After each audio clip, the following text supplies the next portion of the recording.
Now starting. All attendees are in listen-only mode. Good morning. In today's webinar, Tom Gargis, Director of Solutions Consulting, shares how Edgewater Ranzal helps companies use Oracle Profitability Cost Management Cloud Service to gain more strategic insight into their underlying cost structures and ultimate profitability. Tom? Thanks, Joey. Thanks for the introduction, and good morning, everyone.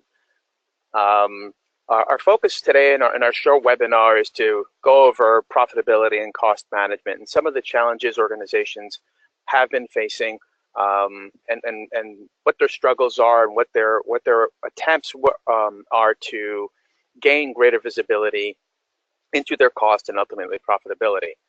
Just by means of introduction, I'm a solutions consultant, a long time in the Hyperion space, over 20 years.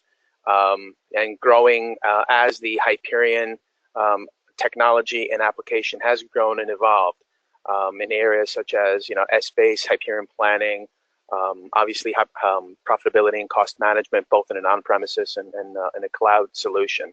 And been a consultant working for Hyperion Software, as well as a client, like many of you on this webinar, in the publishing, financial services, and in the apparel industry. So I've worn many hats, and I'm happy to be here to give you not only an overview of PCM, but I'll do my best to give a thorough demonstration of the product as well, all within a 30 to 40-minute time frame. If you have any questions, feel free to email them at info@ranzal.com, and we'll do our best to answer them promptly and in detailed fashion. So overall, but continuing on the theme of introduction, Ranzal has been in the Hyperion EPM space since 1996 as a premier consultancy, handling all things Hyperion, and specifically in the area of costing and profitability. Ranzal also has that same tenure, building custom solutions in S-Base, working jointly with Hyperion to review the alpha release in 2007 of HPCM.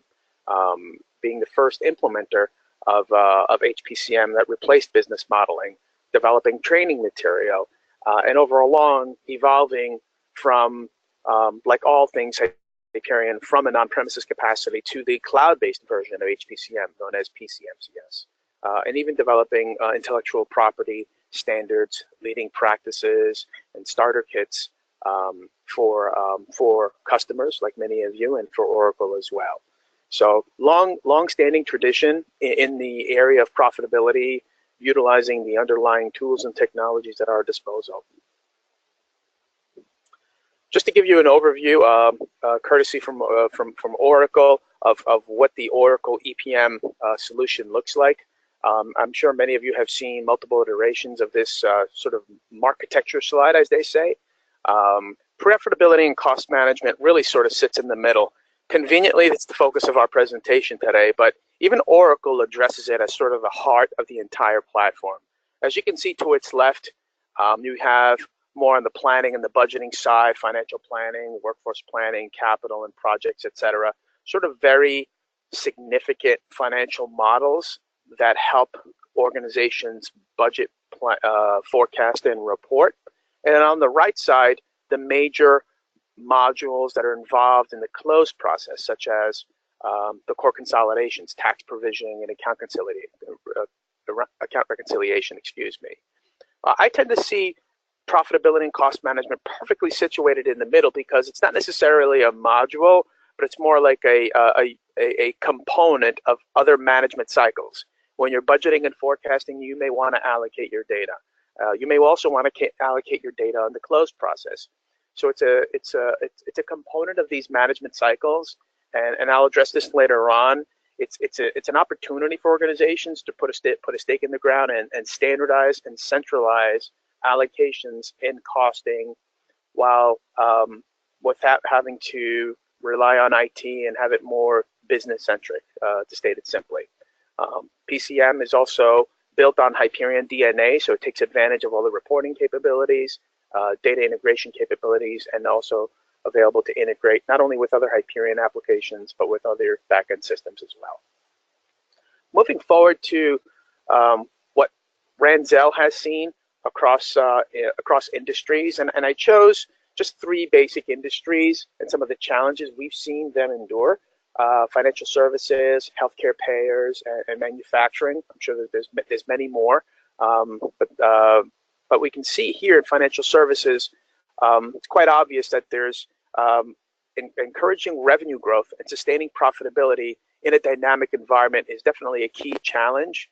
I would say that's actually probably prevalent in other industries as well. There's increased pressure for asset quality in terms of loan portfolios to strengthen capital positions, developing new sources of revenue, especially in an environment that's actually quite dynamic. You're having these non-traditional competitors come in, especially with advances in technology, virtual organizations, cloud-based systems that have really changed the game for banks and financial institutions. Restoring confidence in the industry. I'm sure you all know that financial services has gone through some trials and tribulations in the recent past, so that confidence is important. Security and privacy, and integrating risk management culture into daily operations. Now, this is just a short list of what we've endured. What we've experienced with our clients. Other areas in terms of healthcare payers is, again, operating in a volatile and fluid environment. So there's a repeating theme here. Government proposing new legislations. So a lot of regulatory pressures that are involved in the healthcare space. Pressure to lower premiums while at the same time increasing benefits. Also, internal management pressures to minimize the number of claims. Legislative initiatives and increased regulations, financial and tax incentives and burdens. And even the need for more current and accurate views of internal business performance. The last one's actually quite important. Being able to respond to internal and external pressures rapidly, as well as from a strategic point of view. And to pivot around in terms of manufacturing, changing customer and consumer demands, shrinking operating margins, compliance, again, and regulatory pressures, the economy becoming more and more global, lack of information, so the need for more detailed information to do both their internal and statutory reporting, and then lastly, increasing pressure for growth. And it's not only growth, but profitable growth. So as you can see, there's definitely some common themes here: a dynamic, ever-changing environment, outside pressures, cost reduction, cost pressures, and the need for more and more information. Again, thanks to Oracle. Oracle recently, in the past couple of years, produced a survey, and I like this slide. I try to show this as much as I can, where what CFOs were talking about or thinking about, what's in their hearts and minds in terms of costing and the need for cost transparency improvement. So 78% of CFOs interviewed in this Oracle survey considered accurate cost information the top area for improvement. And then 93% of them were taking or planning action to improve the quality of their cost information. So in terms of solutions, lots of organizations have taken on different measures to try to achieve what I call the strategic P&L. So, clients say, all right, let me start with a consolidated P&L and let's start drilling down into more and more detail. The problem is when you start trying to take a limited point of view, a P&L, at times, depending on the underlying cost, you may have limited visibility into the lines of business. How are these costs associated by product, by customer, by market, by channel? So at the end of the day, there is definitely a need and a recognized need for a strategic P&L, but the existing reporting tools and the underlying data models, if you will, lack that visibility. So there needs to be some proper attribution of indirect costs, and I'll get to that in a little bit, in order for a more accurate and more consistent and detailed strategic P&L to be viewed. I think this slide actually speaks better to the strategic P&L.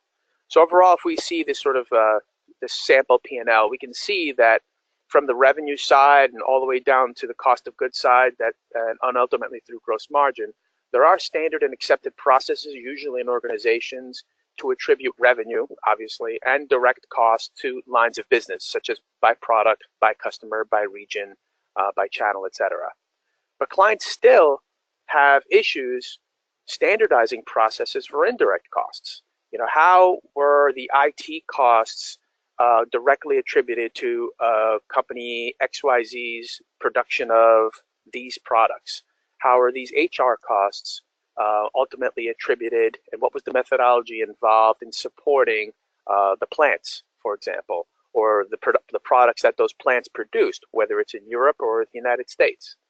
So indirect costs are tracked against supply side structures, not necessarily demand side. Like I said, demand being product, customer, region, line of business perspectives. So that makes the measurement difficult. And again, it makes the ability to produce a strategic P&L much more difficult. So clients have recognized this need. I mean, any accountant understands the basic concepts of direct cost and indirect cost, and they've tried to bridge that gap and to bridge that into that vision by a number of different methodologies. And we've seen sort of 4 basic areas that clients, or avenues that clients have attempted to gain a strategic P&L or a strategic view of their business. So spreadsheets, every accountant has a spreadsheet in front of them, and they're going to try to build a model, load data, link spreadsheets together, and after X amount of time and effort, they'll probably get to what they need, but there's inherent risks involved in a spreadsheet. It's time consuming, lack of controls, one point of failure, if you will. At times, clients have also tried to do things in their back-end ERP system. Not to say that it's a true black box, such as Oracle or SAP or other ERP systems, but there's some skills that are required to work within that environment at that level of granularity and its respective processes to produce their allocations and in order to produce a strategic P&L. So it can be done, but it requires a lot of skill, it requires a lot of time. It can't be owned by the business, so it's much more IT centric. And at times it could be too expensive. Or clients may actually do both. They'll do part of the solution in Excel and another part of the solution in ERP. But what I've actually seen in the past is a custom build. That could be a Microsoft Access database, doing something in a relational database like Oracle or SQL Server. But like the other 2 options, it can be expensive, it can be time consuming, there's inherent risks involved, and at the end of the day, after X amount of time building the solution, your data may get stale. So there's definitely a need for our option to the far right, a packaged application. And in many ways, this is what Hyperion has done for years: standardization, centralization. A packaged application that is flexible, that is pre-built with the ability to allocate data that can support multiple use cases, that's transparent, that's scalable, and it can also be business focused. A business person can maintain the model, run the model, validate the model, and publish the model, whether it's for the actuals management cycle or one of the plan management cycles. To the point about multiple use cases, lots of organizations try to encounter these allocations through sort of a simple approach. We're using maybe corporate overhead expenses, shared service costing, and pushing them down to the divisions. So more of a shared service and traditional expense allocation capability. Other organizations may do sort of the inter-unit charges, such as transfer pricing, contractual charges. They may even want to go all the way down to the fully allocated P&L. Again, like I said, by product, by fund, by region, etc. And at times, they can also want to migrate over to operational profitability and BI to the lowest level of granularity, to the SKU level, to the instrument level.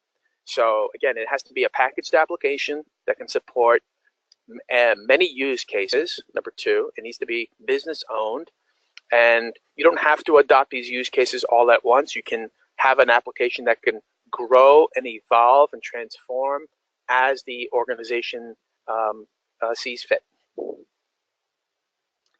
So at the end of the day, what we've seen clients across multiple industries try to attack their challenges via strategic P&L through a number of different means. At the end of the day, we sort of seen 4 basic themes that we've conveniently compiled into an acronym called FAST: flexibility, accuracy, shared methodology, and transparency. Flexibility is essentially the need to have multiple allocation approaches, the ability to evolve and change the methodology at will without having to be IT-centric, and a business user can just change a driver or change a methodology or create something new, and the ability to also do some what-if modeling. Accuracy is really about standardization and centralization, a built-in application that is consistently behaving in the same way and producing the same results, because at the end of the day, we want us to conduct our variance analysis and to have confidence in the data, as opposed to the inherent risks involved in custom solutions or spreadsheets. A shared methodology, so you can actually employ a consistent allocation methodology for 1 or more management cycles. And again, it gives confidence to the stakeholders that are going to be consuming the data. And then last but not least, transparency, providing visibility into the allocations and ultimate profitability to line of business finance people. And when they have questions, you can actually trace backward and forward to whatever level of detail and whatever driver that was involved.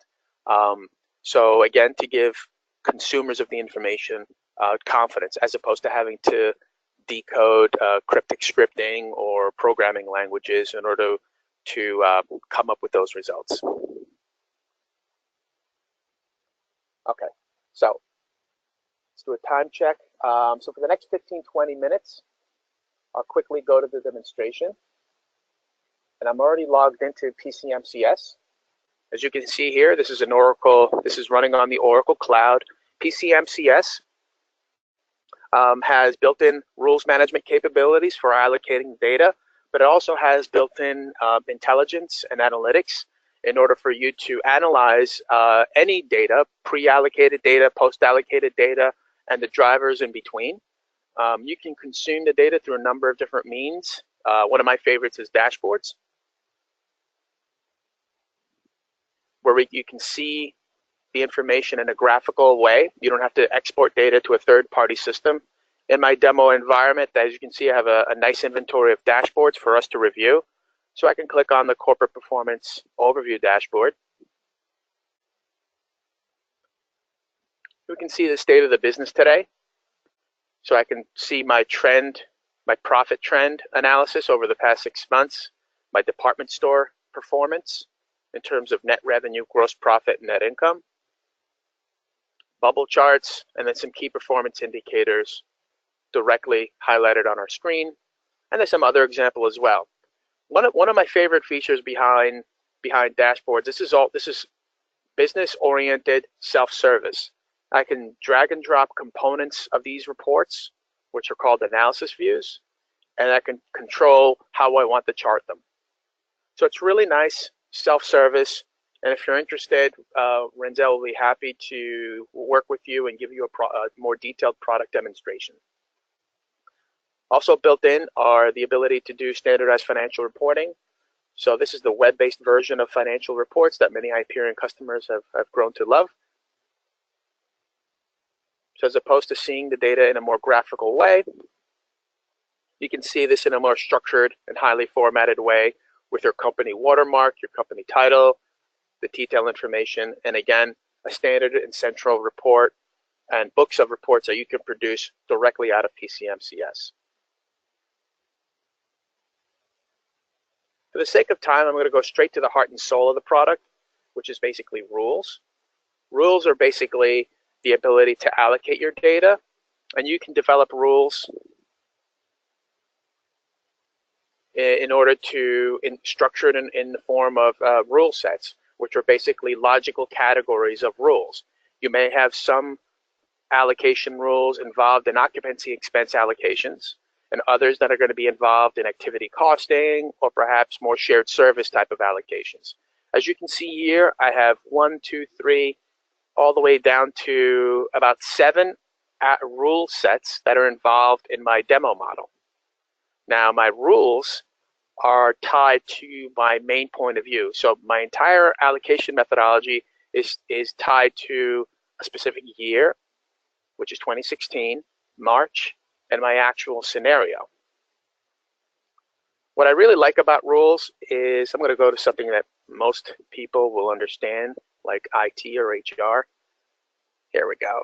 So this entire rule set, support activity reciprocal assignments, basically shared service allocations, are 1 through 5 allocation rules. And an allocation rule is simply a way to determine where you're grabbing your financial data from, where do you want to allocate it to, and what were the drivers that are involved. So if I highlight, for example, HR support activity, we can see the rules editor, or the rules definition screen. We can embed a title. Click on the source tab. We can see what account, activity, and entity combination do we want to grab our financial data from. So in this example, we're grabbing operating expenses from the facilities department, or excuse me, the HR department. We're sending it to other consuming departments of HR. So notice here, we're going from 1 to many. And obviously, we're going to use a driver in the process.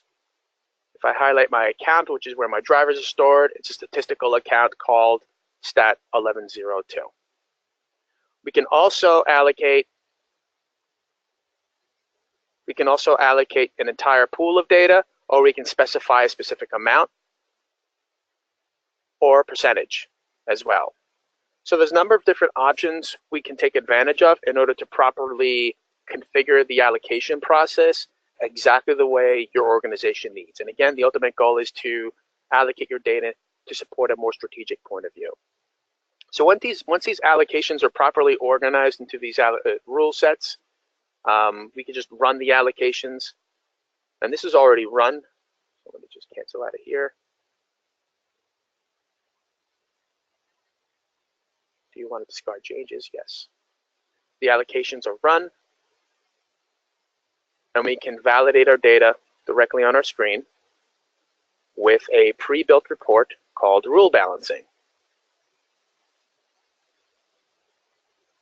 Again, I'm looking at the results of my allocation for 2016 March actuals. And I can see the results of my allocations for each individual rule that was involved. So I can see my rent and utilities assignment. These are the data that was allocated in. This was the data that was allocated out with a 0 net change. So I can actually peruse through each one of these. If I click on one of these, this is basically a SmartView link that will launch that specific SmartView intersection that supports the rule that was involved. And I can also filter my out-of-the-box report to key areas of my allocation process. For example, if I wanted to analyze my IT support activities, I can filter down to specific rules that were impacted or touched with respect to IT. One of my favorite features of, and I'm going to close up shop in the demonstration in the next 5 minutes for the sake of time, is the what-if modeling. I can actually utilize capabilities directly in PCMCS called the Point of View Manager. This reminds me of some older functionality in Hyperion planning where I can take an entire allocation methodology. Again, the model that you just witnessed is for 2016 March actual, and I can copy it to another what-if model. So I can highlight the entire allocation methodology, click on the copy sign, and I could post it to 2016 March what-if 1. And if I check off here, I can copy all the rules and I can copy all the data that was involved. And click OK. It'll create a new point of view for me. And the process was started. So now we see 2016 March what-if 1. Now I can go back to my rules editor and change my point of view from 2016 March actual to 2016 March what if. I click on the go button. We can see here that an entire allocation model was copied. I can go back into any one of my rules. Just to have some fun, I'll change the driver basis for IT support to allocate evenly as opposed to choosing the driver. Save my model, and then I'll recalculate my model.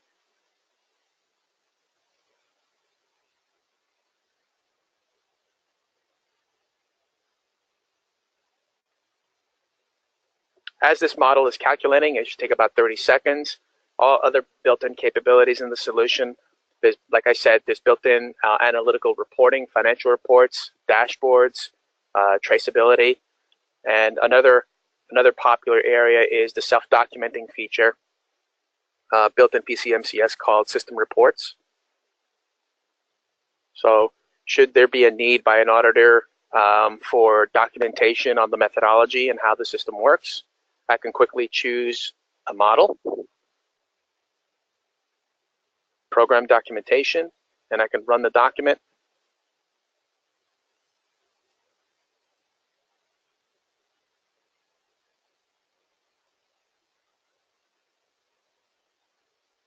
And it'll produce a PDF for me.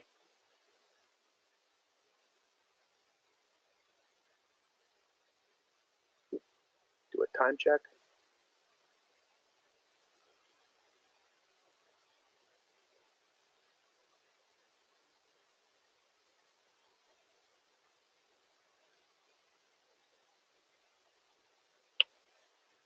It'll just take a little bit. So notice here, I have a nice little table of contents that shows me a summary of all the rule sets.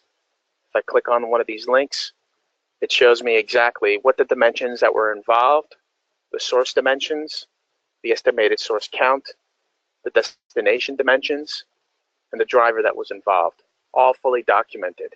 So you can literally print this out, put it in a binder, and make it available to the auditors.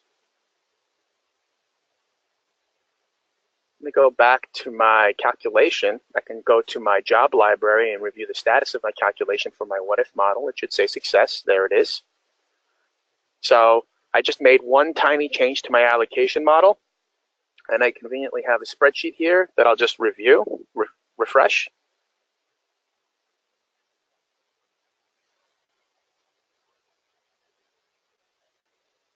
And it reallocated my data. But notice here, there's some slight differences. If I do a little variance between the two, you'll be able to notice the differences. One small change in my allocation model from a complete, basically based on a copy, I baselined from the actual scenario into what if scenario. I made one slight change to the driver for one particular rule, and it yielded different results. And this speaks volumes to the flexibility of the solution. So again, PCMCS really for standardization and centralization, but it affords business users, key allocation specialists, if you will, the flexibility to evolve the model, create what ifs on the model on the fly, without having to rely on any IT assistance. The benefit there is efficiency and speed. So let me go back to my PowerPoint for just some closing statements. Just to walk away with you all understanding the key value proposition in PCMCS. It's entirely business driven. It's an application built on, even though it's cloud-based, there's Essbase behind the scenes, specifically Essbase ASO. So you have an industry standard analytical engine to support the allocation process. It's entirely business driven, basically point and click interface to not only standardize your allocations model for your key management cycles, but also build what if models, again, to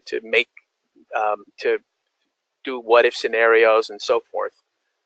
Embedded analytics, whale curve reporting, dashboards, standardized financial reporting, traceability as well. So you can go through the traceability screen and see your percentage contribution of key rules to your allocation process. and built on Hyperion DNA. The same way you manage dimensions in Hyperion are the same ways we do it here in PCMCS. So if you're an existing PBCS or ePBCS cloud client, it usually utilizes the same dimension structure in order to maintain your dimensions.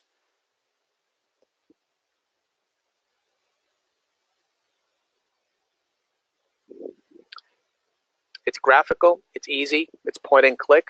We can connect to any Hyperion cloud-based applications such as FCCS, PBCS, ePBCS, utilizing a flat file approach, the data sync approach, or data management. And it really just, like I touched on earlier, eliminates the black box syndrome or the risky Excel spreadsheets, affording many clients a robust and a flexible solution. So if you're interested in working with Edgewater Ranzal in terms of for PCMCS, we offer an assessment workshop where we can work with you to identify what your allocation process is, how can we enhance it, take the opportunity if you want to move forward with another solution to be able to enhance it, and with those enhancements, make your process and your staff much more efficient, much more structured, and to get immediate value out of your PCMCS investment. So step one, like you see on the screen, get your team on board. And step two, contact Edgewater Ranzal. And step three, as a function of our assessment and hopefully our implementation, you can get some results and get them quickly. So in short, why Ranzal and why PCMCS? It really is these four key areas. It's the people, a senior team that has extensive experience in all things Hyperion, and especially with Hyperion profitability and cost management, and the cloud-based equivalent PCMCS.